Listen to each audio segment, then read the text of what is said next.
Greetings historians, welcome to Lore of the Dragon. Today we're going to be talking about two dragons that, while known and have maintained a sort of presence in the fan base, haven't really been discussed all that much I've seen. Their stories haven't really gotten told for a good amount of time, and I imagine that people that actually came in with the Reignited trilogy might not actually know that much about them. So today we're going to be covering Ember and Flame the dragons.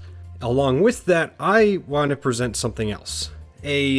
What if they were in Spyro 4. So we're going to be delving into speculation and their stories today. Before I start, I do want to lay down some guidelines for this video. We're going to be going into things that are after the original 3 games, so after Year of the Dragon. Everything in that era is what I would consider the post-Insomniac era. And now, given what Activision said a couple months back about remakes and or remasters, all the stuff in this video is going to be non-canon unless I say so. We're going to talk about Ember first, as she probably has the most story out of her and Flame.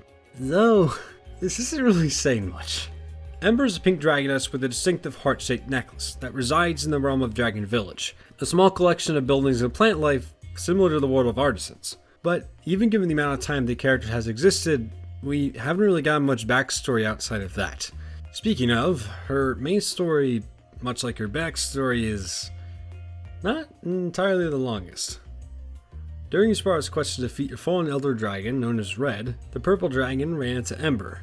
This meeting would lead to a rather awkward situation for Spyro. Just let me show you what I mean. Look at this dark gem. It's pulsating with evilness. Still, it would look nice on an engagement ring. Don't you think, Spyro? After this, she's only ever seen once again in A Hero's Tale. After Spyro destroyed a dark crystal that was infecting the land of Dragon Village, Ember would plead to Spyro not to go. And this would actually be the last time we see Ember in A Hero's Tale, which brings us to Shadow Legacy.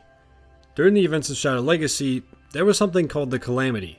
What's the Calamity? Well, the Calamity was an event that sent all of the inhabitants of the Dragon Realms, Avalar, and the Forgotten Realms into a place known as the Shadow Realm, actually imprisoning them in replicas of where they actually lived. Among those captured was, of course, Ember, who was now trapped in the Shadow Realm version of Dragon Village, until Spyro came around to free all the inhabitants.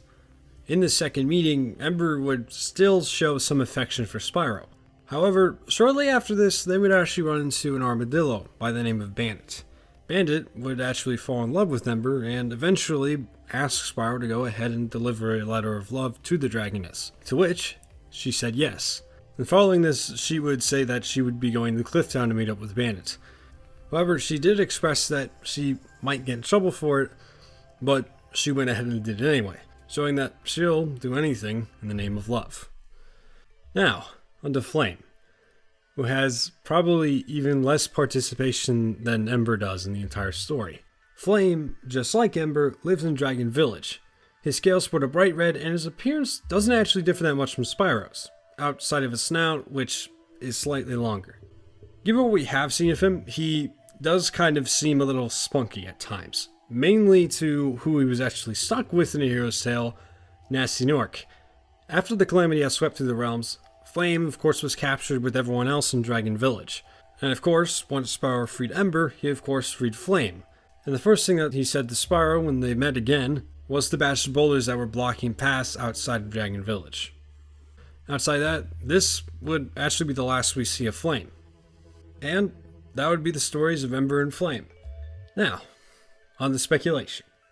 So, how do I think Ember and Flame could be brought back? If they should at all, that is.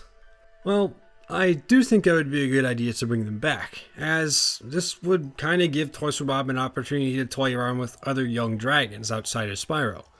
Now, how to do it is a slightly more complicated thing. Toys for Bob can put them in a role more in line with the Lorian Hunter, filling more of a partner role in whatever adventure Spyro takes on next.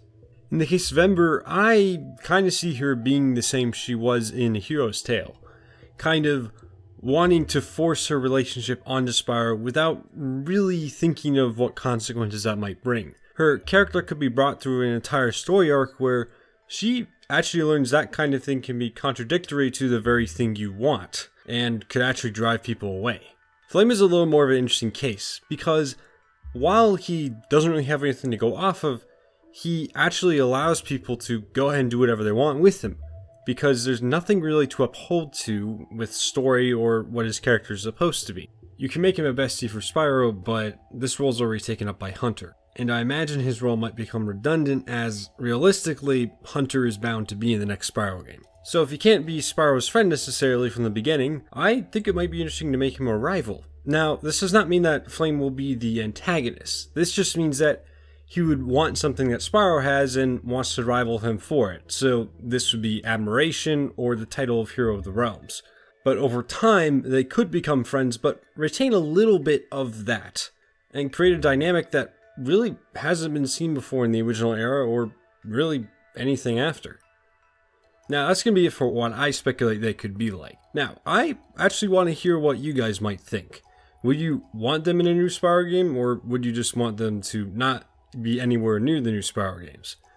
And if you would want them, how would you want them to be brought back, given their story, characters, or really anything about them? Anyway, I'm headed out. Thank you all for viewing, and I hope to see you all in the next video.